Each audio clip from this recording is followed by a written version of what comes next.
to? Landslide na naman.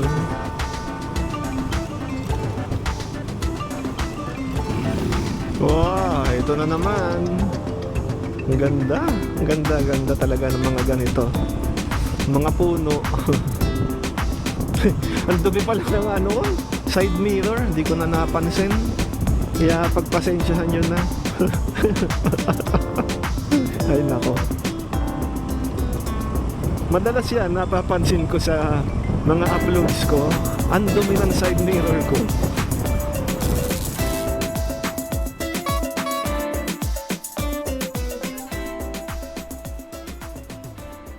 Hello mga halapips, Banawe Rice Terraces.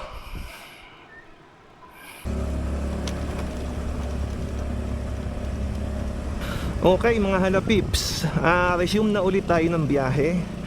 At kagagaling lang natin doon sa viewing deck sa, yun, yung sa may ano, yung may Rice Terraces. Kaya ito, papunta na tayo ngayon sa Cagayan Valley.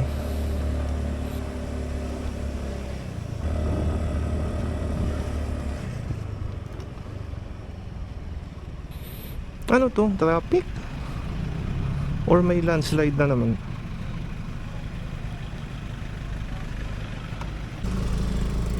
Ginagawa yung daanan, kaya nagka-traffic.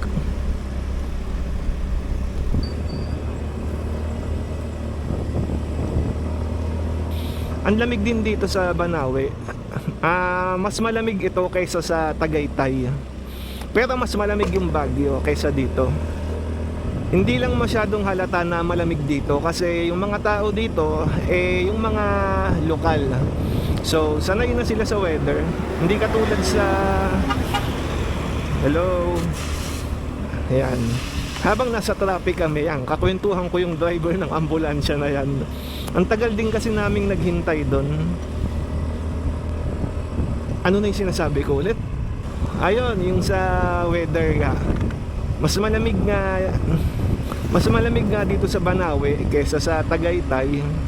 Pero mas malamig nga yung Baguio. Hindi lang halata dito kasi yung mga suot ng mga tao dito is yung typical na suot nila. Kasi mga lokal sila dito. Hindi katulad sa Baguio, karamihan turista. Kaya makikita mo halos madaming mga nakapanglamig, mga naka-jacket, windbreaker, ganon. Dito wala masyado eh. Ako, yung mga aso dito.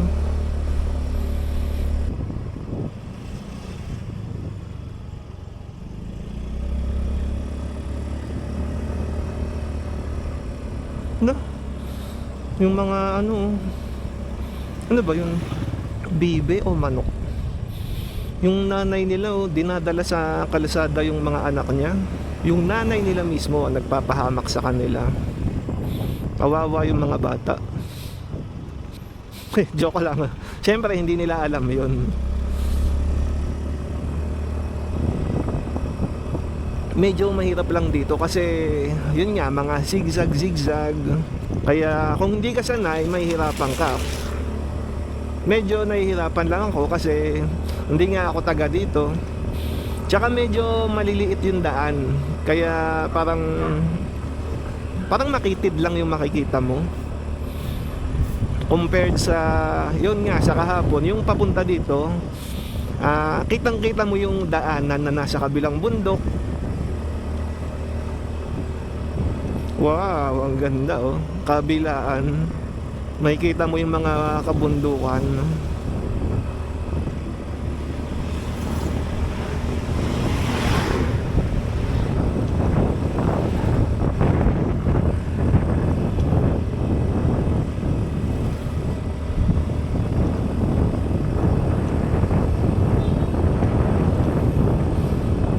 Ang ganda ng kulay talaga green. Siguro maganda ngayon kung doon ako dadaan sa yung kahapon. Yung kahapon yung nakakatakot. Wow, ang ganda. Tignan ko nga. Ang ganda Kitang-kita yung mga kabundukan.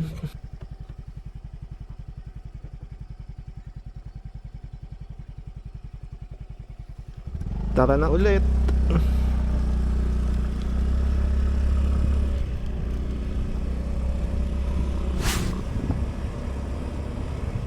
Anong arko to? Check nga natin. Baka Banawi to eh. Wala akong picture sa Banawi Arc.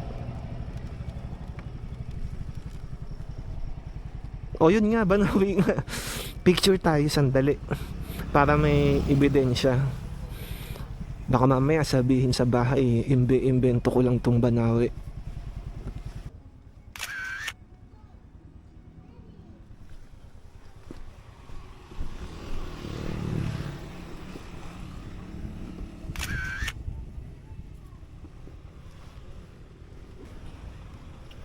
Okay, tara na ulit.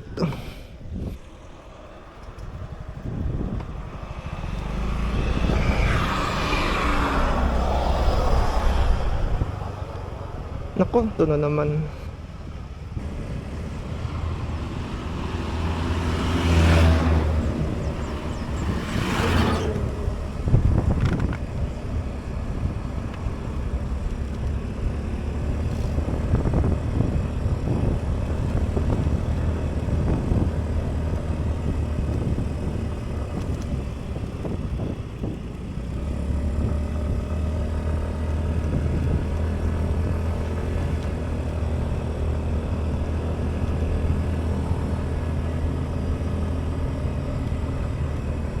Ano to, landslide? Or inuuka nila yung bundok?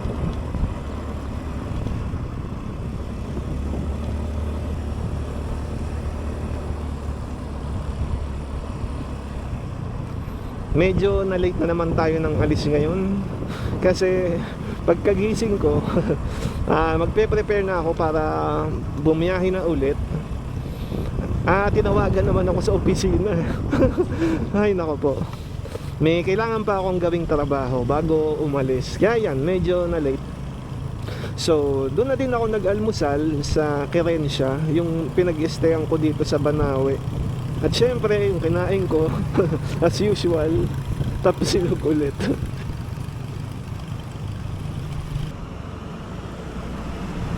Anong ginagawa mo? Ewan ko ba anong ginagawa nun. Umu-overtake sa blind curve. Delicate yun. Hindi lang siya yung delikado, yung makakasalubong din niya. Hindi na ako nakabili ng pasalubong sa Banawi. Naghahanap ako kanina. Kaso lang, yung mga nakikita ko, yung mga, ang ba tawag dito? Yung idol, yung parang idol, yung mga, basta yung idol, yung parang figure siya, yung, di ko alam tawag dun eh. Basta idol ang tawag ko sa ganun. Parang sa Survivor, yung immunity idol, yon parang ganun. Natatakot ako sa ganun kasi ewan ko, yung napanood ko kasi sa Magandang Gabi Bayan, yung bumili siya ng gano'n, ng idol nga, sa Benguet din yata yun. Basta parang ano siya, celebrity yun. As yun, nagmumulto sa bahay nila. Kaya yun, ayoko ng gano'n. Kaya wala na akong maisip na ibang produkto sa Banawi maliban sa bigas kasi nga diba rice terraces. Kaso ewan ko, parang naman akong ewan. Bibili ako ng isang kabang bigas tapos nakalagay dito sa likod ng motor. Tapos babiyahe ako papuntang Maynila. Bit ko yun. Ay nako. Kaya yun, picture na lang. Tipid pa. Hindi ko alam kung anong lugar na to pagka lagpas natin kanina sa arko ng Banawi. Nueva Vizcaya na kaya to?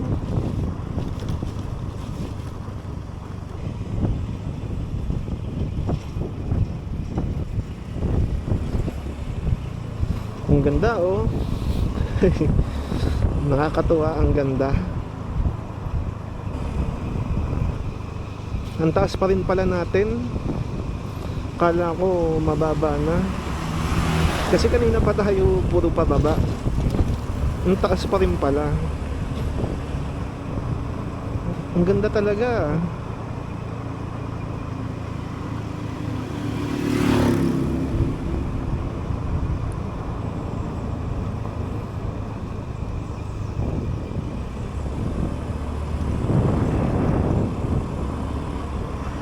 Ang ganda talaga.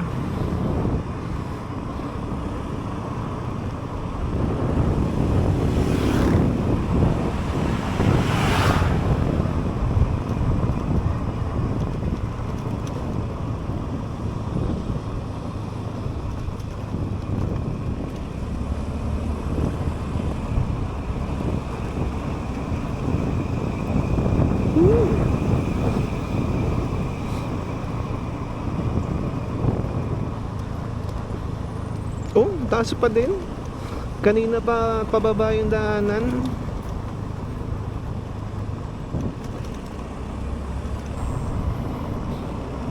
Wow. Oh, ang ganda. Bundok oh. Wow.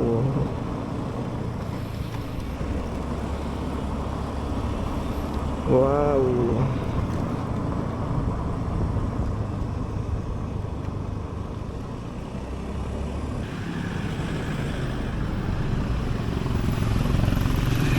Campbell Hardware and Construction Supply. Ba naman yung pangalan na yun?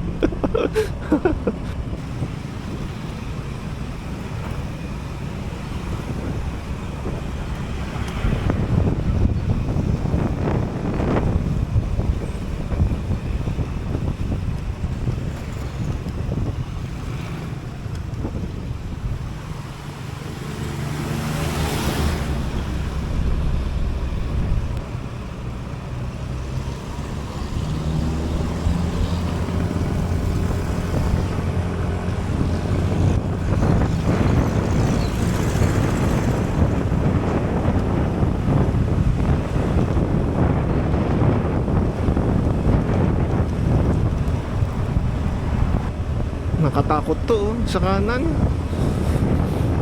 bato, may mga batong nahuhulog sa taas. Ayan oh, may mga makikita ka dito sa daan, mga nahulog na bato.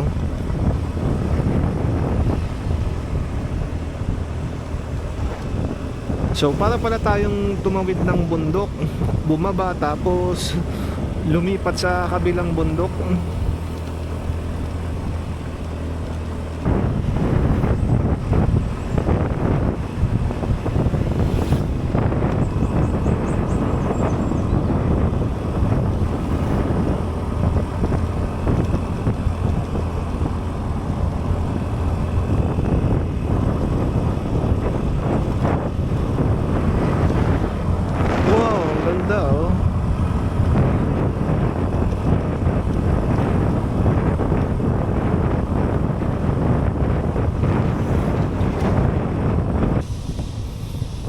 Yan, mukhang pababa na naman tayo. Kasi kanina umakyat tayo, di ba? Na lang, nakakatawa. Dilipat ka talaga ng bundok. Aakyat ka tapos bababa ka ulit para makalipat sa kabilang bundok.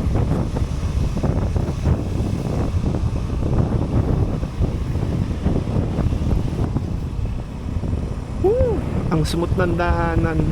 Nakakatuwa talaga kapag ganito na smooth yung daanan. Walang lubak-lubak. Pero nakakatakot to kapag naulan. Kaya ayun, buti na lang hindi naulan.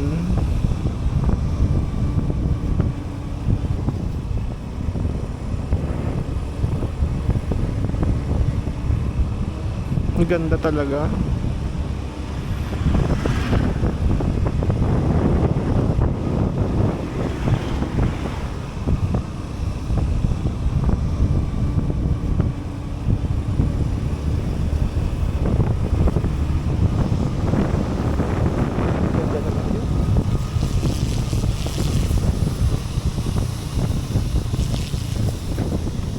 Ano to? Nagpatalsik lang to ng tubig sa visor ko. Loko to ha.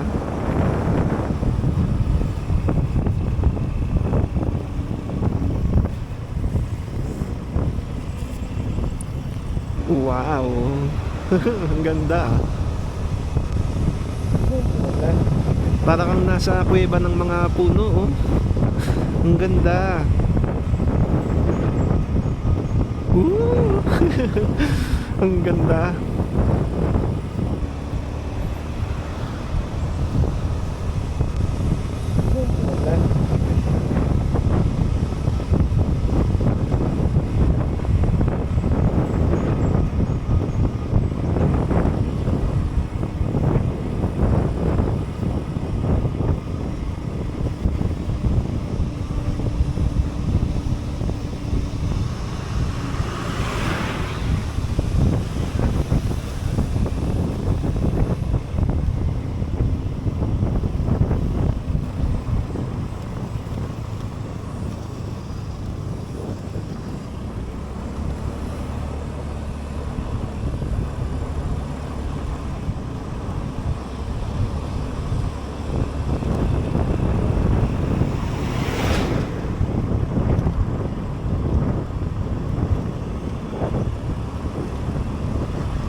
Uy, ano ginagawa ng mga to?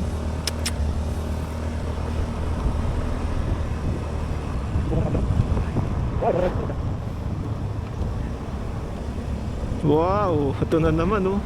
Ang ganda. Parang ano to eh, parang ewan ko, parang gubat. Kasi kung makikita mo yung mga puno oh, meron siyang mga moss o kaya yung iba pang mga halaman na tumubo sa kanya. Sa gubat yung mga ganun eh.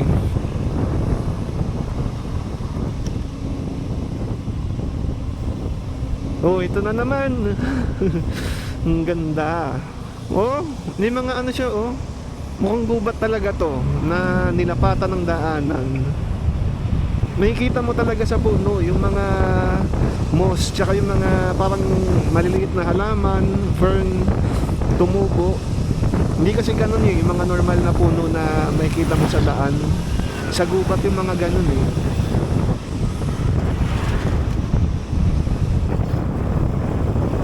Okay, ito medyo diretso na yung daanan ulit. Kaya medyo makakabilis-bilis na tayo. Hindi ko alam kung nasa Nueva Vizcaya na tayo. Medyo flat na din yung daanan eh. Maliliit na bundok na lang yung makikita mo, mga soft curves na sign na yun na medyo nasa kapatagan na tayo.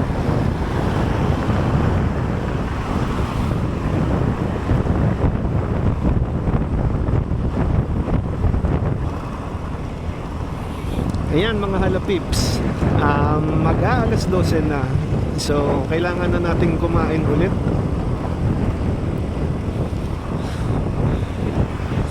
Mukhang matarik to ah. Pero syempre, kayang-kaya yan ni Pacquiao. Woo!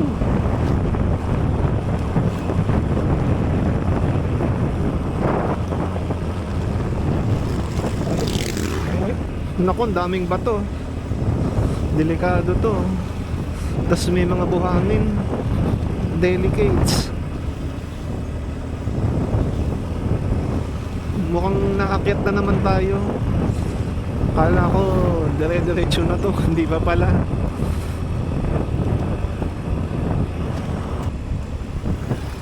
Anong oras na? Mag-aalas 12 na. Kailangan na natin kumain. Siyempre doon pa rin tayo sa mura. Kahit na gusto kong uminom ng milk tea o kaya ng ano yun? Fruit tea. Yun, fruit tea or smoothie. Kaso lang, yan, wala talaga tayong budget para sa ganong luho na yun. Hanggang karinderya lang tayo. Pero kung mapapansin nyo, diba, pangatlong araw na to ng ride. Ayun, ito pa rin, umaandar pa rin tayo. Kaya naman, yun, tipid pa nga. Sana magkasweldo na. Tinanong ko to bago bumiyahe eh. Sisweldo na po ba tayo? Sabi nila oo, ngayong araw daw. Kaso wala pa din, chinik ko kanina. Yan, kaya sana magkaroon. Kasi kapag hindi pumasok yan, wala. Diretso talagang uwi ng Las Piñas. Kahit na layo-layo, wala akong magagawa. Kailangan ko umuwi ng Las Piñas. Kasi naiwan ko yung isang card ko. Ewan ko ba? Pat yun yung naiwan ko. Pero dala ko naman yung ATM ng yun, yung sa payroll. Kaya pag pumasok yung sweldo, edi may ano ulit, may budget na. Ayun, mukhang flat na dito oh.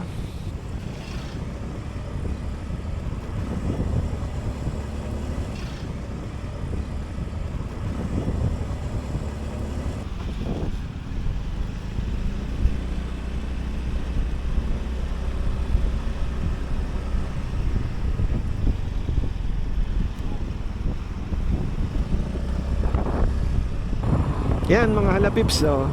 May palayan dito. So sign yun na nasa flat area na tayo, or nasa kapatagan na tayo. Yun. Medyo iba lang kasi malawak na palayan na talaga makikita mo. Doon kasi sa Cordillera, mga yun nga, ibang klaseng palayan. Ano ba tawag doon? Yun, hagdan-hagdang palayan. Yun yung tawag namin dyan dati nung nasa elementary pa ako. Hagdan-hagdang palayan. Tapos yun nga, ang sikat is yung sa Banawe. May mga postcard pa yun dati eh. Ewan ko lang ngayon kung meron pa din nun. So yan mga halapips, nasa Nueva Vizcaya na tayo. Kasi may nadaanan ako kanina, may nakasulat na Nueva Vizcaya 200 kilometers ahead. Joke lang. Nasa Nueva Vizcaya na tayo. Ayan mga halapips, ang ganda oh. Kung mapapansin ninyo, magkabilaan, kaliwat kanan, may kita nyo merong kabundukan. Sa kaliwa yung Sierra Madre, tapos ito naman sa kanan yung pinanggalingan natin, yung Cordillera. Kaya yun, ang tawag dito ay valley kasi mababang lugar siya na napapagitnaan ng dalawang kabundukan. Kaya yun, Cagayan Valley tawag nila dito. Kasi mahilig ako sa geography, kaya medyo alam ko yung mga tawag sa klase ng mga land formations. Kaya yun, medyo madali ako makaintindi ng map kasi nga mahilig nga ako sa geography. Kaya tuwing nagbabiyahe ako, ang ginagawa ko lang is titignan ko lang yung map. Tapos yun na yun. Kaya bihira lang ako mag-map talaga. Ginagawa ko kasi is titignan ko lang yung map. Titignan ko lang kung saan ako dadaan. Tapos yun na yun. Kaya yun, gumagamit lang ako ng Google Map o kaya Waze kapag yung mga lugar na hindi ko alam, tapos ang daming likuan, madami kang lilikuin, yun. Pero basta nasa main road ako or highway, yun, okay lang ako kahit hindi ako mag-map doon. Alam ko yun. Kaso lang, yun nga, minsan talaga si Google Map ang nagliligaw sa akin. Ewan ko ba dun, pang napapahamak ako doon. Minsan, mapapalungkat ka pa doon.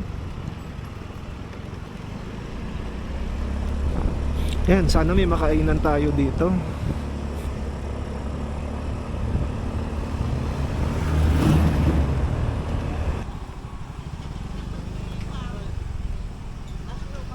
Yan, dito. Mukhang may paradahan dito sa gilid niya. Pwede po ba makiparada dito?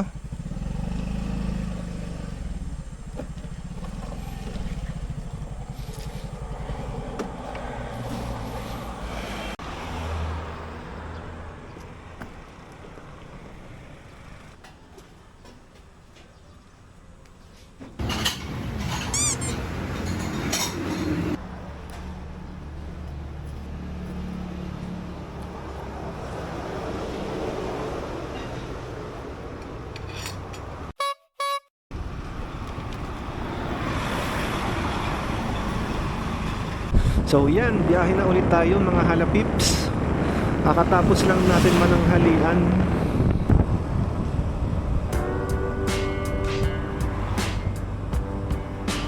Ayan mga halapips, hanggang dito na lang muna ulit itong video na to.